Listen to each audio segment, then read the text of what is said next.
Welcome back to the Yoga Chat. I'm your host, Montana. And I am your host, May. And today we have a very special guest on, McCall Shade. That's how you say your last name, right? I've never actually said Yeah. it. Yeah. I've seen it, but I've never actually said it. So Yeah. McCall is from Butler, PA. She lives on Mount Washington now. She started practicing yoga at about 11 or 12 years old. And a fun fact about her is that she thought she was going to have ACL knee surgery because she had a torn ACL last year, but turns out it wasn't actually torn. So that's cuckoo bananas. And I'm glad you figured out Yeah. that it wasn't torn before you had that surgery. But I welcome. know. Thanks. I'm happy to be here. Thank you How- for having me. yeah, we're very excited to have you. How are you doing? How was your day? Good. It was good. It was good. It took a little longer to get home, but it's fine. McCall's coming like fresh from work. We were like, hey, you want to meet at 5:30? She's like, sure. So I feel like we don't normally do this, but I'm just sensing the energy. I feel like we should ground for a second. Okay. So, Okay. and if you're listening, if you're not driving, you can close your eyes. If you are driving, keep your eyes open, for obvious reasons. All right. So come to a comfortable seat. If you're in a chair, feel your feet dangling or rooted on the ground, whatever feels best.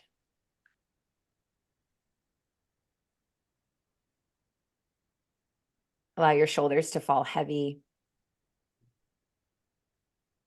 and press the crown of your head toward the sky.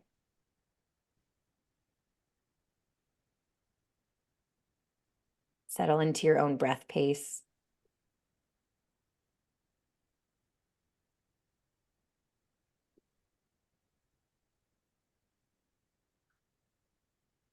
The bottom of your next exhale, empty your lungs completely. Press all the stale air out. Take a breath in through your nose. Open your mouth, sigh it out. Inhale. Sigh it out. One more like that. Breathe in. Sigh it out. Let it go. Continue to breathe in and out of your nose at your own cadence. With each inhale, invite in clarity, focus, positive energy. And with each exhale, let go of clutter, fear, anxiety, unworthiness.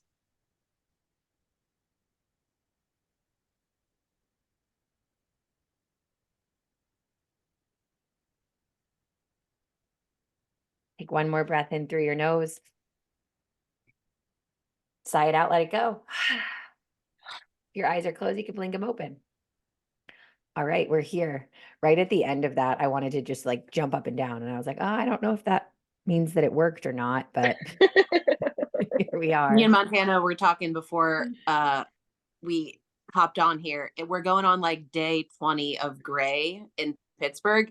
So morale is low, and the grounding was very welcome. I actually walked into the studio the other day, and Maddie, shout out to Maddie, me and her are buddies because we're just both silly, unhinged energy. And she's like, "How are you?" I was like, "Well, I feel like I'm gonna die." And she was like, "Oh, well, that's great." I was like, if I don't see the sun soon, I'm gonna lose my shit. So Yeah. fingers crossed. But I appreciated that grounding. I feel like I needed it. And then I guess if McCall's coming straight from work fighting the traffic and the cold gray, she probably needed it too. So Yeah. how are we all feeling? Good. Good. McCall, Good. I don't actually know. What do you do for work? So, funny, I actually recently just quit my job. I've been a preschool teacher for I've been a preschool teacher for I just got my phone. For 2 years, a little over 2 years. And I loved it, but I need a break. So now I'm a nanny. Fun. Yes.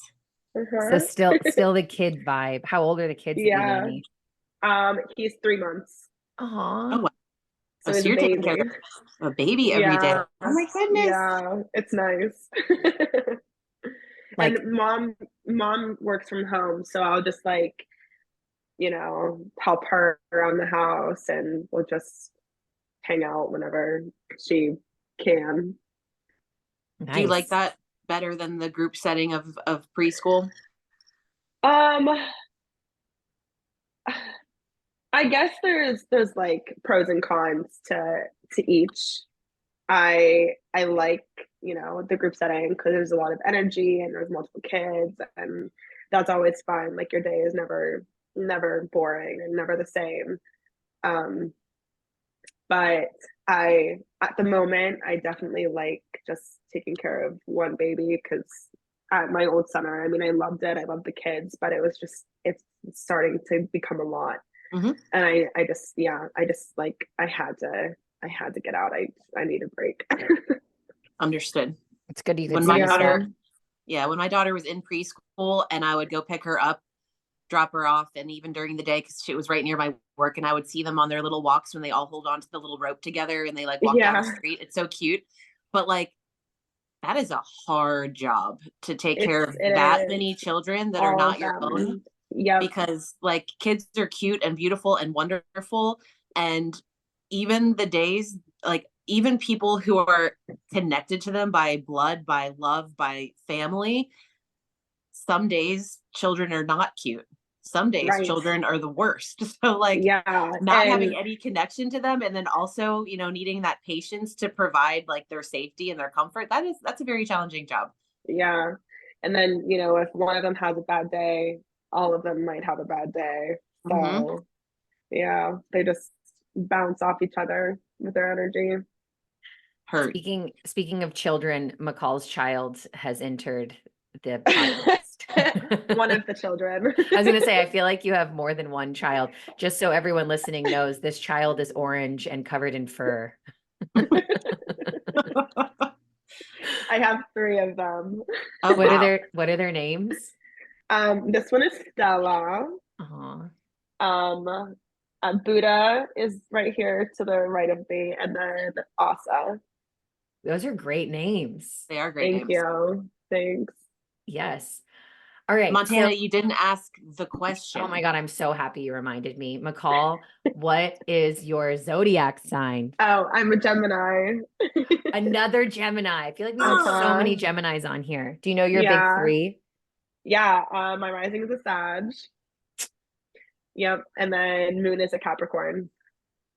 Oh, good. That feels you needed very that. balanced. Yeah, the Gemini Sag, you needed that Capricorn or you would be out of your mind.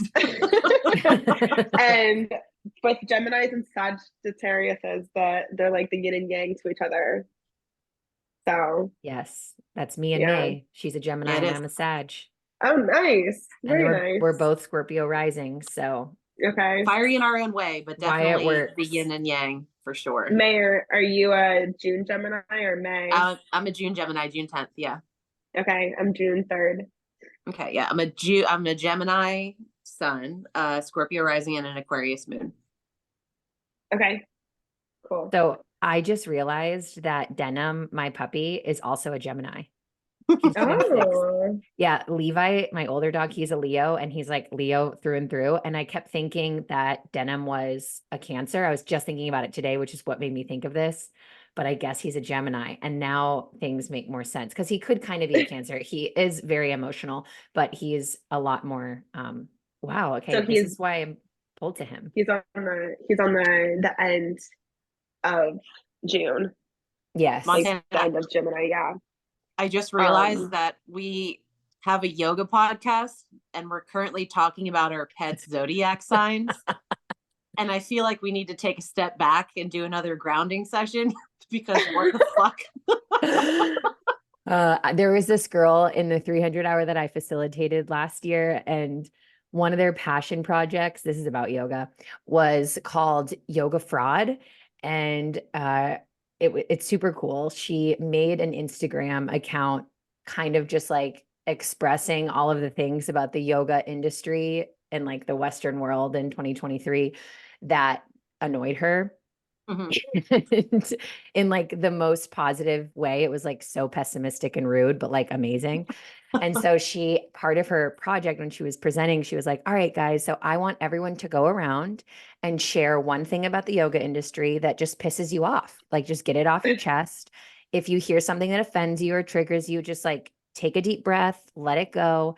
Let's get all of this off our chest. And this one girl, Margaret Manning, she teaches in Chicago. She is a hoot and a half. I love her. She was like, what annoys me about yoga is when teachers think that astrology is part of it. I don't give a fuck about what's happening in the fucking sky. Okay. Tell me warrior two, reverse warrior, chaturanga. You know I was what, like, Margaret? I was like, this is where I get triggered. This is where I feel offended.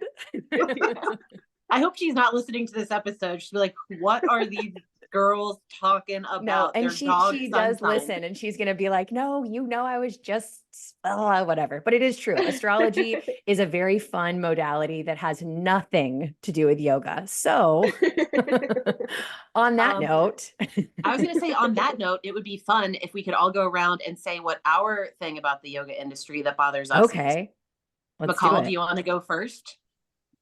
To be honest, I don't even know. Okay. I have no That's idea. fair. Put you on the spot. Yeah, Well, I can't think of anything. I feel like maybe like down the road I'll It'll- have something that I don't really agree with, but I don't know at the moment. it's I don't also know. like, I don't want to jump ahead, but I mean, I guess we should talk about yoga. But it also is you become a teacher because then the lens that you see this practice through kind of changes. Not kind of, it does change. So we'll talk Yeah, about this in a moment. But another reason yeah, we're really excited to have McCall on is because she is smack dab in the middle of yoga teacher training, which we haven't had anyone uh-huh, on that's like literally in the middle of it. uh-huh. Before we talk about Actually, that, oh wait, go ahead. last weekend was the second weekend, so it's like In it. it's brand new. Yeah. Yeah. Yeah. Um, I'm very excited to hear about that. I'm First, May, excited. what annoys Mhm. you about the yoga industry? Oh shit! Now I'm on the spot. I've had all this time to think about it. Off the top of my head, it's just teachers who think they're celebrities. Um, Teachers who aren't showing up as space holders, and teachers instead who are showing up as like, hey, look at me do yoga in front of you for a while, and look how amazing I am at it. And you're lucky that I'm here. Whereas it should be, I'm a teacher who's showing up to this space, and I feel incredibly lucky that all of these students showed up. You know, I'm here for them. They're not Yeah, here for me. You know what I mean? So that's, I think it's, I guess, egos kind of trigger me a bit. That's my I bottom see line. that. Yeah. I see that. What about you, Montana? Mine is that, and this is going to be kind of convoluted because I'm going to talk about yoga as a fitness modality specifically in the fitness world, which obviously Mhm. goes far beyond that. But it bothers me that in the fitness world, yoga is seen as like the bottom of the barrel. And even if people don't feel that way, people don't want to spend money on yoga. They are going to spend $200 a month on a membership at Solid Core easily. Mhm. They'll spend $200 a month on a membership at a hit studio easily. But it's like justifying spending that kind of money on yoga for whatever reason is harder to do for the masses, which then leads to yoga instructors not getting paid nearly as much as other sort of fitness instructors when most of the time, and if someone's listening to this and you're like, that's wrong, then reach out to me and I'd love to have a conversation about it. But from my experience and from what I've heard from other people that work in the fitness industry, like the amount of energy that goes into creating a yoga class, planning a yoga class, and then actually facilitating it, it far outweighs the, not to say that other fitness instructors aren't working their asses off, they are. But the fact that like what we're paid is so different than what other fitness instructors are paid. And we are arguably, I'm biased, doing a lot more work energetically and showing up in a very different way. It bothers me. So there's that. You know, it's funny. I don't think people realize that that's the case. I think that when you tell someone you're a yoga teacher, they assume that you make a lot more money than you do. That's what I thought before I became a yoga teacher. I thought yoga teachers, if you did it on a semi full-time basis, that you could make a living on your own and just be out there on your own. But that's not the truth. That's not true. Right. You've got to fucking hustle. Like 15, 20 classes a week. If you really, and that's still not like 5 classes a day. Exactly. Yeah. Like it's actually impossible to make a salary in this day and age just teaching yoga. Like it, Agreed. And I mean, I've also only taught in Pittsburgh, so the markets could be different elsewhere, but but what were you going to say, McCall? Sorry, you were going to say something. I don't know, but from what you're saying now, I kind of have, this is my opinion. I'm not like bashing anybody. We're here for your opinion. We want it. Yes.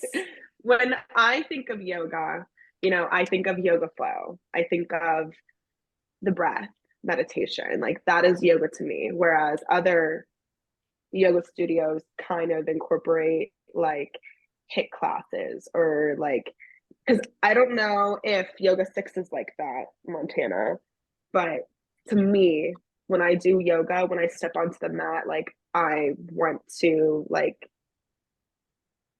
you know, go deep into my mental space and like my spirituality and you know, do the work. Whereas other people think that yoga is just like a workout. Yeah, totally. And arguably, even the people, I always say, even the people that are showing up just to work out, like whether they know it or not, like they're feeling the effects of massaging the subtle body and receiving those like spiritual pings because it's there. And that's what makes I don't think that they're aware of that. Maybe not yet. You know, I'm not going to say for not going to say for everybody, but at the moment I don't think they're like mindful about what it's doing. Yeah. Those are the people that leave for Shavasana. They came for the workout. And they're like, I can't even possibly think to waste my time laying down for 5 minutes and being at peace with myself and my breath. So like eventually those people someday, I'm holding out hope, they'll stay for Shavasana and they're going to get it. And they'll be like, oh, this feels really good. Not for any other purpose than it just is something I need for my brain to go out into the rest of my day and just feel like a more grounded individual. And I really like my big goal as a yoga teacher is to like get one of those workout people to start to open their eyes to like the bigger picture. And like, if that happens, then I feel like I've successfully converted somebody, you know what I mean? And also you mentioning that you come to yoga specifically for the mental benefits. That's cool because I feel like everyone we've talked to so far came to it as I needed stretching. I needed a workout. I wanted whatever. So you started doing yoga when you said 11. Did you start doing yoga that young to help? Were you suffering from any mental health like issues or how did it start? No. So my mom has always done yoga. My mom has always like been in the gym. She's always been like a fitness junkie. And so when she would go to yoga classes, I would just go with her. And it was just, you know, it was just like yoga, like, I don't even know. It was just like working out to me. But when COVID started,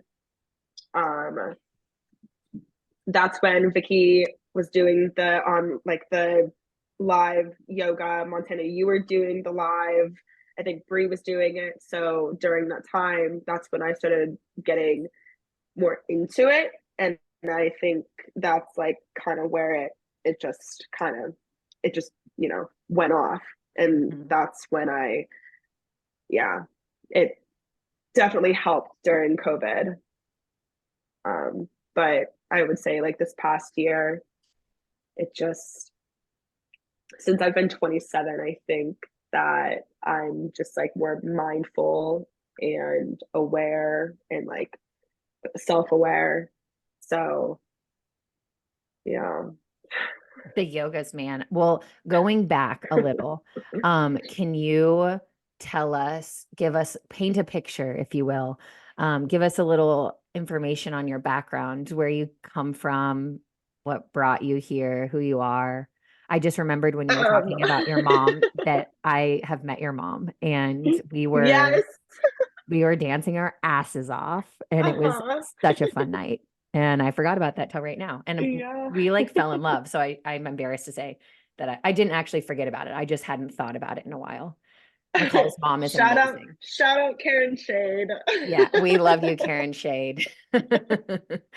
All right, I'll give you the mic. Tell us a little bit about your background and where you come from. Okay, so I'm originally from Butler. I moved to Mount Washington in 2019. Oh, just kidding. I think it was 2020. It was like right when COVID hit. It was the June of 2020. Geez, I don't even know. You're like, I'm here to talk about the yogas. McCall Well, also. if you want to save yourself from that big background story, you know, it's funny. Montana and I always we always introduce ourselves during like yoga teacher training, and she has the most beautiful introduction of her background and whatever. And I'm like, I'm Meg. I started doing yoga at this time. That's it. And then she goes, and then May's like, oh, I have a daughter. That's important. Oh, I have a child. That's an important part to mention. But yeah, I'm not good at the just give me your background. So I have a very specific question. I want you to paint a picture of what it felt like as an 11-year-old kid going to your first yoga class. And like in your head, if you were like, what is this? This is insane. Or if you were like, oh, this feels pretty good. Or, oh, I'm just spending some quality time with my mom.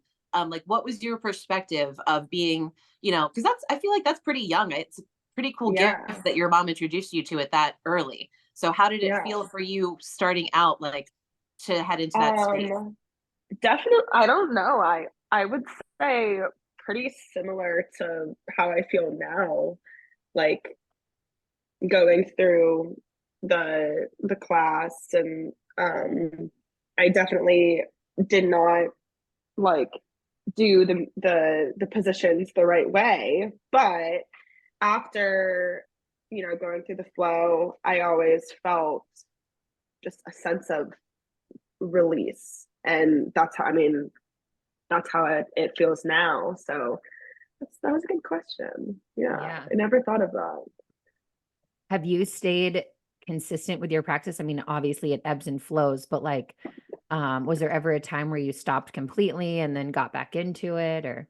Yeah. So I guess when I moved here, I started going to Yoga Flow, and I would say I was going back and forth from yoga and then spinning. I would always go to spinning at 6 Cycle. So whenever I did yoga, I wasn't really spinning, but then whenever I was spinning, I wasn't doing yoga. And then last December, when I sprained my knee, that's kind of when it catapulted my you know, more yoga. And I've been doing it since. So there hasn't really been a break since a year ago. And yeah, now I'm doing yoga teacher training, and that's really exciting. It is. What made you finally, you know, bite the bullet and decide to turn your practice into a teaching experience? I have no idea. I think that I was just talking to Maddie Rogers and Aspen. Do you know them? You know them, Montana? Yes. Yeah. Yeah. They did their teacher training like a year or two ago. The previous time, right? I think it was the most recent time. Yeah. So just right? last year. Yeah. So I was just talking to them, and they just kept telling me, oh my gosh, you should do it, you should do it. Because when Dom put the registration on the app, I saw it and I signed up, and I was like, oh, this, and so I was registered, and this was a couple months ago, and I was just talking to them about it, and they just, kept on pushing me to do it, and I was like, okay, I guess I'll do it. Yeah. Where McCall is doing her 200 at Yoga Flow with Dominique Ponco and Michelle Plantard, that's where I did my first 200, for those of you that are listening that maybe haven't heard that in the past. So that training has a very, very, very special place in my heart. It's just, I've talked about this before, but I've done 200 hours because during COVID, I had nothing else to do and I needed some sort of purpose. So I signed up for one virtually that I won't say the name of, and I've never said the name of because it was not good. And it was fine for me because I already had the foundation and the baseline that Dominique gave me. But if I didn't already have that, I don't know how I would have been able to take what I received from the virtual online training. That has nothing to do with like I'm not negatively talking about virtual specifically because I think there's pros and Right. cons to both. But the training that Dom has created at Yoga Flow is just so, It's very unique, and I and it love it. focuses on how to actually teach yoga, Yeah. which there's a lot of trainings out there that are like to deepen your own practice, which is definitely part of it and going to happen regardless. So like even the training that May and I facilitate is similar in that sense, where like we touch on elements of philosophy and history and Ayurveda and the chakras and the 8 limbs and the yamas and the niyamas, and we like appetizer serve all of those, but like the training is rooted in like how to stand in front of a class and say, hi, my name's Montana. I'm going to be your guide today. Was that so freaking scary when you had to do that the first time, McCall, the other weekend? Either, I don't know if it was the first or second. So I volunteered. Okay, so you were not scared. You're like, I'll fucking do it. I was nervous, but I don't know. How did it go? It went well. It went very well. I kind of get a high off of it. Yeah. That's probably why it went well, because you were feeling ready and confident and you were just like, I'll fucking do it. Yeah. And like, you don't seem scared. And I think that one of the main things that like plagues, I guess, anybody doing anything new, but also people doing yoga teacher training, I think you come into it with this preconceived notion that like you watch other people do it for years and you take yoga classes for years, and then you get in the position where you have to spit out a very simple word or phrase or a couple sentences and you completely freeze. And it's like, holy shit. I know how the practice feels in my body. I know what I'm supposed to say. Why are the words not coming out of my mouth? So I think that like when you're overthinking it like that, it's easier to screw up. But I guess if you're just throwing yourself in there to the fire, like, hey, I'm here, I think that it's going to end up making you a really successful teacher. Yeah. Thank you. Yeah. I feel really good and confident when I'm up there. It feels good. Yeah, you belong there. I think so. Yes. So if you had any expectations, like good, bad, or indifferent, at this point after weekend 2, are there anything about yoga teacher training that has like shocked you that you weren't expecting, that you're surprised to like be experiencing or going through? It might just be the breakdowns, like they're like the steps, working up to the poses. There are a lot of like points in order to work your way up to that point. So I think that's probably the most that I would say. But other than that, I feel like, sorry, I feel like because I've been doing it for so long and I've been at Yoga Flow for 4 years. It's just like, I think it comes natural to me. Yeah. And like May said, there are people that have been practicing for decades and decades and decades, and they come to teacher training and they expect it to be natural and it's not, which is fine, but Yeah, probably shocking. yeah. So it's I gotta, think it, I, sorry. no, go ahead. I think it might have to do with public speaking, Yeah. because public speaking is freaking nerve-wracking. Yeah. And it's crazy because that's like, that goes back to why I am so grateful for Dominique's training, because it teaches you how to get in front of people and talk. Yeah, And that's yes, really scary. yes, yes, It's so yeah, scary. May, what yeah. was your training like? Did you, because obviously I know I hired tons of teachers from where May did her training at South Hills Power Yoga.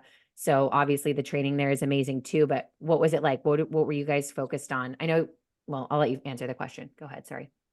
Ours was very much like, we didn't really even get into, we did have a weekend where we discussed yoga philosophy, yoga history, the 8 limbs. We never dove much into Ayurveda or the koshas or any of the stuff that we're doing in the Y6 facilitating of the 200-hour.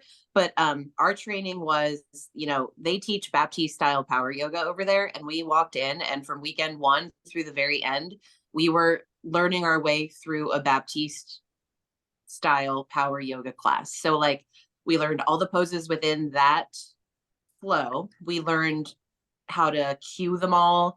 We learned the anatomy of all of them. And then so by the end, and we broke it up into weekends, like we learned this much of it. We learned the introduction and, cueing cat cow and your first down dog. And that was weekend 1. And that's like, you seem so simple, like just going through that barely half of a sun A, and that was where everybody got tripped up and we were all immediately humbled. But then, then we learned how to teach a sun A and a sun B, and then the fire sequence and the cooling sequence. So like, we broke it up into chunks. It's similar to the way we're teaching, the Y6 facilitating. We learned how to teach actual yoga, and we learned what each pose meant within that flow. And at the time, I thought it was great. It was like, I left that training and I was able to go teach a power yoga class, and I felt confident doing it. But my main thing was like, well, how am I ever going to learn the other poses that weren't part of this? Because like, we didn't get taught like flamingo or bird of paradise. There's like all those like wacky poses that weren't part of the sequence that we learned. So my concern was always, how am I going to be a good yoga teacher if I don't know every yoga pose and every, and then I realized after that, like, I would have to study yoga for 50 years to learn every single thing that I'd ever want to know about, a flow, or more than that even. So that's what's good being on the other side of it now, and like seeing people come through it.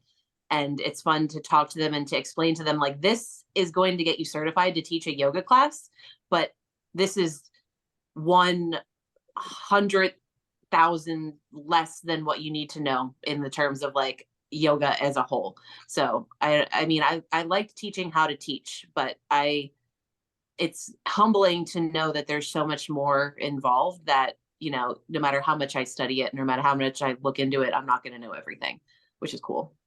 Yeah. Never.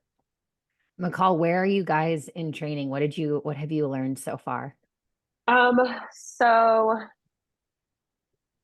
we just finished three-legged down dog.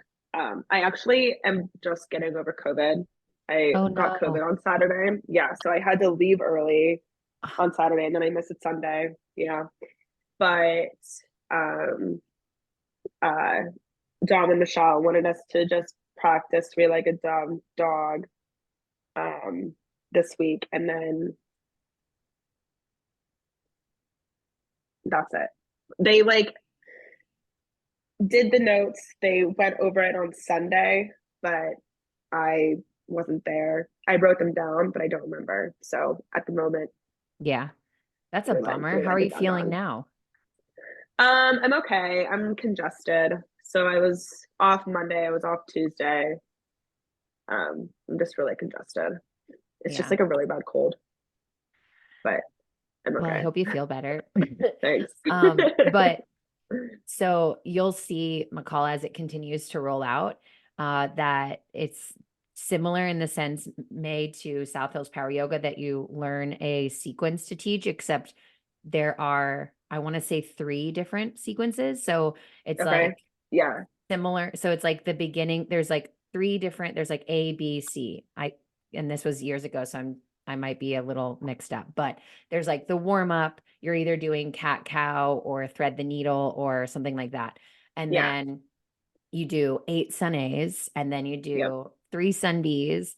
And then the standing series is different depending on whatever sequence you're focusing on. So there's like the standing crescent lunge with the twisted prayer, there's triangle, and then there's one more that I can't remember. And then the balancing poses change. So you're either doing like eagle, tree, or dancer.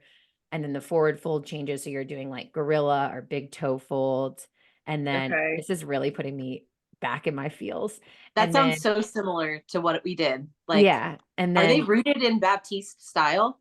well, Dominique used to teach before she opened Yoga Flow. She was at Amazing Yoga, which is, I don't want to say 100% Baptiste power I yoga, but think, it's definitely power yoga.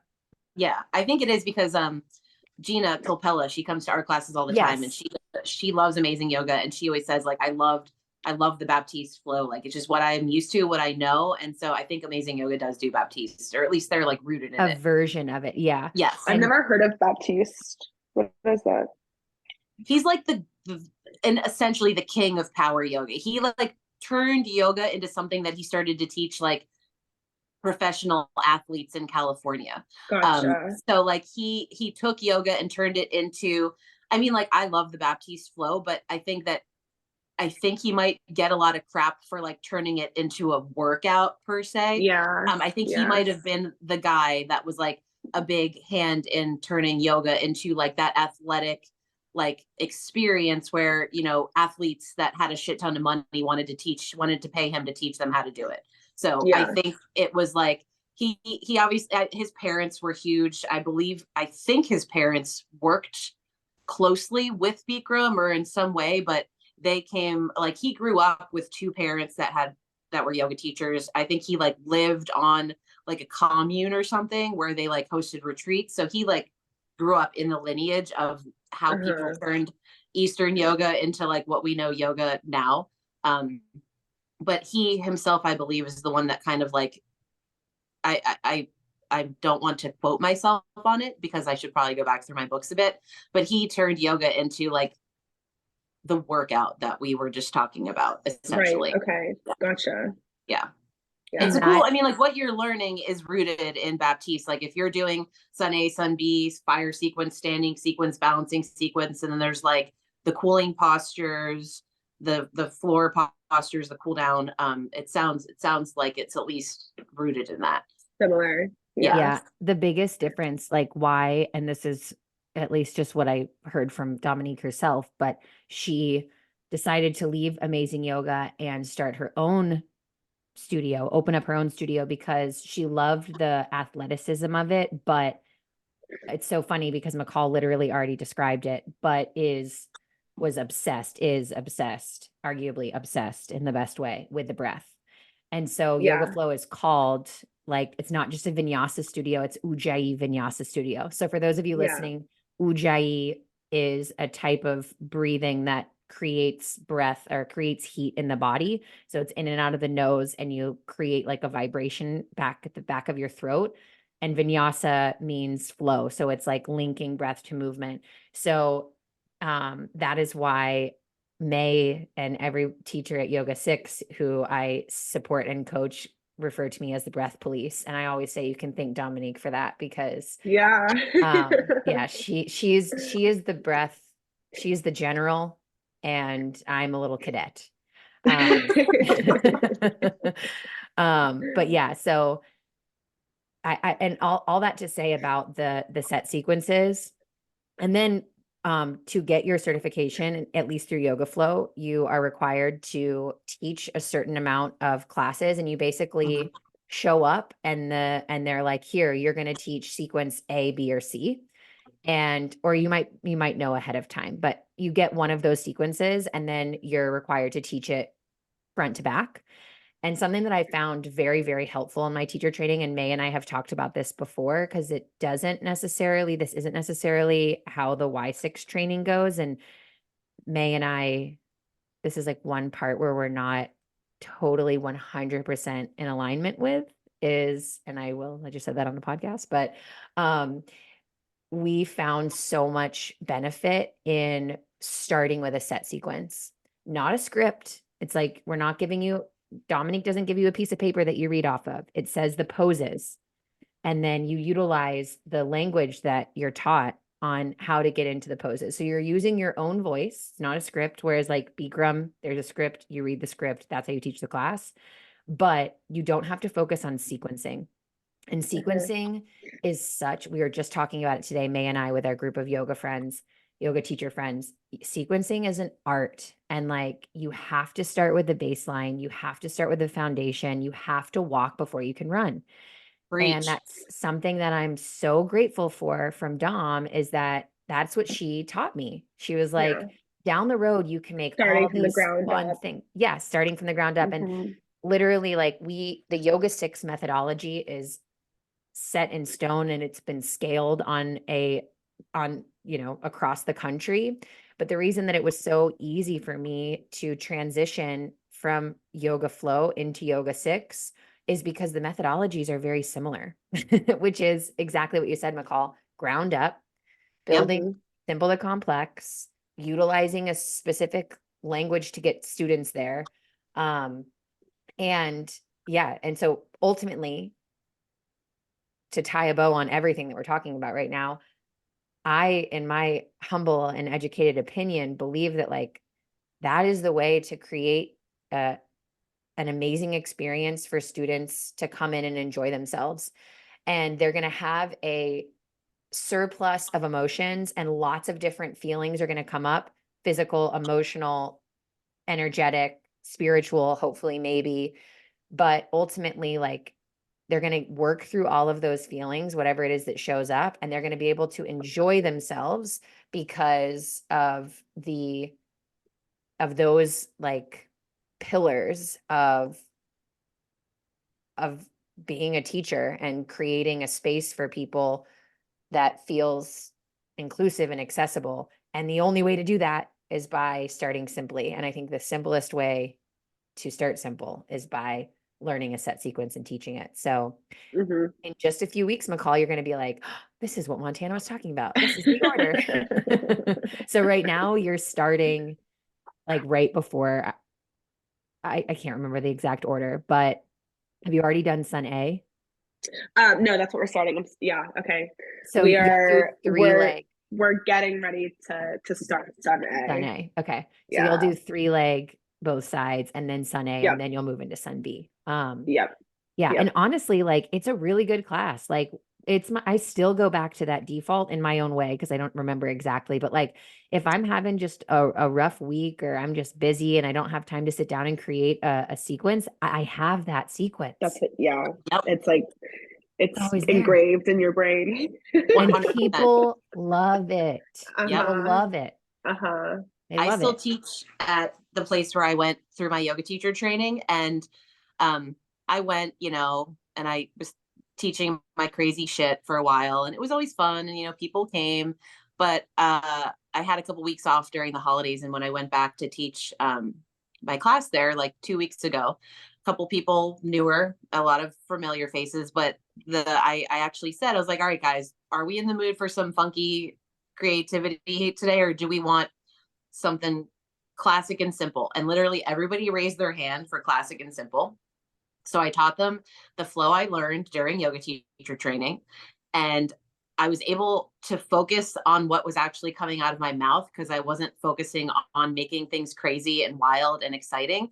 And they wanted it that way, and they all appreciated it that way. And then I taught it again, the same exact class this week, and everybody's like, that was so great. That was so great. And I'm like, I had a come to Jesus moment where I was like, I've been, it's fun to teach creative, awesome, amazing, hard, insane. This is such a wild flow. And I love that. But there's a lot of comfort in familiarity and simplicity. And just as a teacher, as a practitioner, I think that like you can just like when you know what's coming, you're able to focus on your breath. And when you're able to focus on your breath is when you get to that point where you get to where you're supposed to be. Like that's why you come. That's the place. So as we're doing yoga teacher training with the new group, and as I'm like kind of evolving myself as a yoga teacher, and I'm kind of getting back in touch with simpler roots, it feels really good in my body. And I feel like my teaching is changing a little bit in this moment, and I really like where it's going. That said, I just made a crazy flow today that was wild and insane, but like that part of me is still going to be there. But I'm really like coming back around to this idea of like sometimes simple, most of the time simple is really just like the way to go. It's flexing both sides of your brain too. Like they're both important. And I think it's all about balance, right? Everything in life is about balance. So for me, when I catch myself, honestly, I just get bored so easily. And so then I'm like, oh, if I'm bored, other people are bored, which is never the case. And yes, that's what I think.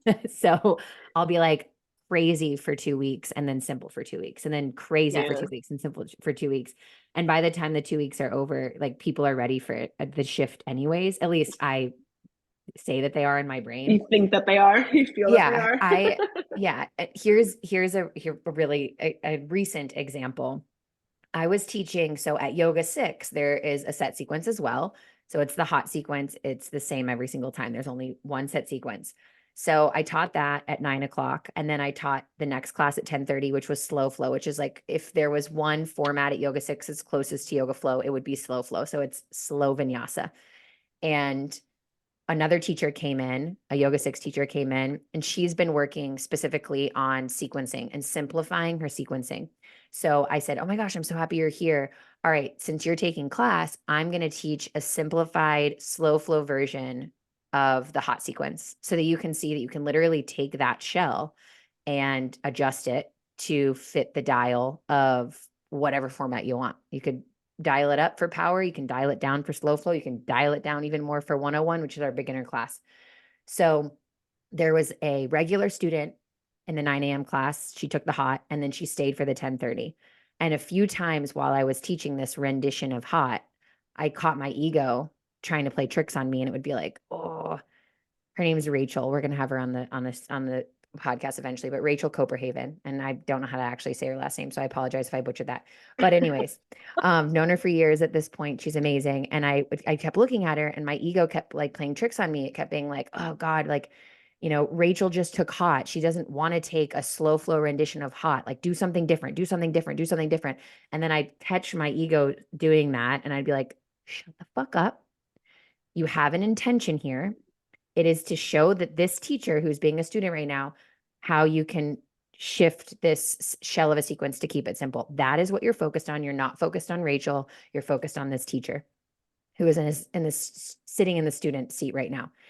After class, Rachel literally gave me a hug and said, thank you so much. I have missed you. And I was like, wow, that's exactly like, I was like, that's what I needed to hear. I didn't tell her this, but I was just like, there's me making it about myself, thinking that Rachel, one, she might not have even noticed that it was a rendition of hot. And two, if she did notice, she didn't give a shit. So much so that she hugged me after. So that I think is important. I've told May that story, but it's just so important for yoga teachers to remember that like you're there to show up and hold space for your students. And the best way to do that is to give them the space to be in their own body, in their own mind, in their own experience, and to just enjoy themselves for an hour. Because that's literally why people come to yoga. Yep. It's a good reminder too, that like your own bullshit as a human is going to come through in your teaching. So like when you're in your class and you're like, they're bored because I'm bored. No, they're not bored. You're bored and you're projecting your shit on them, which is why it's wild. The inner monologue and you'll feel it when you start to teach in a class, when you're looking at people's reactions and faces, and someone came in a bad mood, and you're like, oh my God, they hate this class. When meanwhile, their boyfriend just dumped them at Houlihan's. And the reason why they're having a bad day is literally like a woman came in and she's like, we had the whole class. And then she goes, my boyfriend dumped me at Houlihan's like right before this. And I was like, oh, fuck. Oh my God, you weren't kidding. You're having a day and it has nothing to do with me. Meanwhile, in my head, I'm like, she hates this, he hates this. Or even in slow flow, I'm sitting in a chair pose and my legs are dying. I'm like, they're bored. They want to get out of this. They want to get out of this. And then, no, May, they don't want to get out of this. You want to get out of this.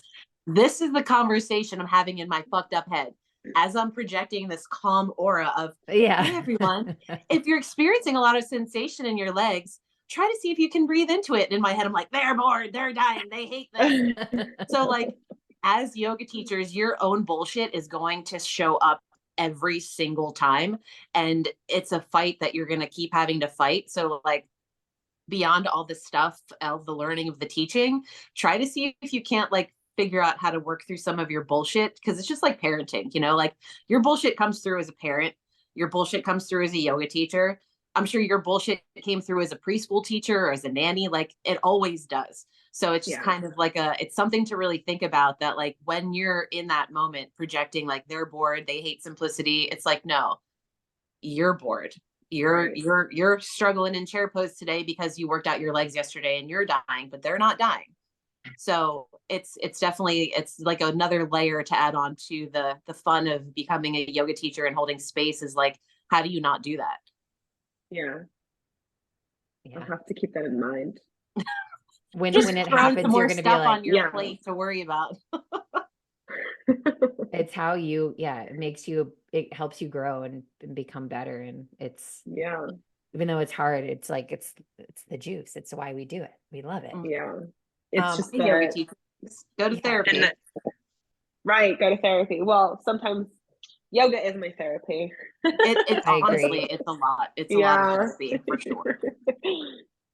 And in which way that makes us kind of therapists. In a way. We didn't mean that. We didn't mean that. No, just kidding. McCall, I have a question. If you could pick one thing that you're most excited to do or to try or to experience once you graduate and become a certified yoga teacher, what comes to mind? So I'm moving at the end of June and the training ends in June. I'm planning on moving to Texas. I'm moving to Houston. Oh my God, why I didn't know this. This is so exciting. I mean, it's bittersweet, but go girl, go. Yeah, thanks. But I was thinking, because I don't have any like plans. My dad lives down there and he's like, why don't you come in, live down here for a little bit, yada, yada, yada. And I'm just like, okay. So I don't have plans, but after I get my certification and everything, if I can't find anything, there's this studio near their house that I wanted to check out and, potentially getting a teaching job there. So that's awesome. Do you know what the studio is? That's the first thing. It's called 7. I forget. You're like, I gotta text my dad. No, if you need any like recs or I have so many yoga people. I mean, they're in Dallas, but still like, I can ask Deborah Abrams, my yoga godmother, like what studios in Houston she recommends and get you all hooked up. That's gonna be so fun. And June too, man. Excited. You're gonna melt. You're gonna melt. It's okay. In the best way. Yeah. Oh, you're good. You're good. So our final question that we ask everyone, I can't believe it already always flies by, but McCall, do you think yoga can change the world? Yes or no, and why? Yes, I do. And I think, based off of what we talked about tonight, yoga really changes mentality. Like if you're in a negative, like if you have a negative mindset, if you're in a bad mood and you go to yoga, you're walking out of yoga a different person. Like you're not even the same person that you were walking into it. So I just think that with yoga itself and meditation, it just really brings positive energy and helps you have a positive mindset. So I do. Freshly juice. squeezed juice. You look like you're cracking black pepper onto a Caesar salad. Ooh, yum. Now I'm hungry and ready for dinner On the too. Caesar salad. Oh, so before we officially sign off, I just had an idea today. So Mystic Michaela, who is my favorite podcast, she's an aura reader. May likes her fine, but can't listen to her Oh, podcast. I follow her. Yeah, she's great. Know Your Aura. So Yeah. shout out Know Your Aura podcast. They sound like they're from the Midwest, so get ready for the Midwestern accents, even though they're not. She's They're fine. from it's Scotty. She's fine. Her husband, I love you, Scotty. It's okay. So anyway, she was being kind to him when she let him on the show. She's like, sure, babe. Sure, babe, you can be on my podcast. She's a better wife than I am. So my dad got me her angel number book for Christmas, and I thought that we could read the number, like whatever episode number we're on, to the guest as your kind of like little well wish after. Send off. Yay. I love yeah, send that. off. Yay. Okay, cool. So McCall, you're number 18, which is super exciting. Okay. So 18 is wish. It says manifest your desires. It's brave to want something, and your angels are asking you to be very brave. Make a wish and let it out into the universe, knowing that it will come back to you in perfect divine timing. Write down a wish and set it somewhere that the wind can actually carry it away from you. As it flies away, you will know that your angels now have it. Oh, I love that. Yeah, I feel like that's perfect too for like you're about to move and you like Yeah. are open to whatever it is that is going to happen. So that's 18. Thank you, Mystic Michaela. That's so cool. Yay. Well, this has been awesome. Thank you so much for spending time with us. Yeah. May, it's always a treat to get to chat all the yogas with you. McCall, will you let everyone know your Instagram handle so they can find you? Yeah. Do I just say it? Yeah, you can say it. It's McCall Shade XO. So McCallShadeXO. Perfect. All right, guys. Well, McCall, best of luck with all your yoga teaching endeavors. I'm so excited to see where this takes you. And I'm extra excited that it's going to be in Texas because yeah. loud and proud. All right, guys. Have a great night. Thank you. Good night. Thanks for listening, y'all. Bye. Peace. Bye.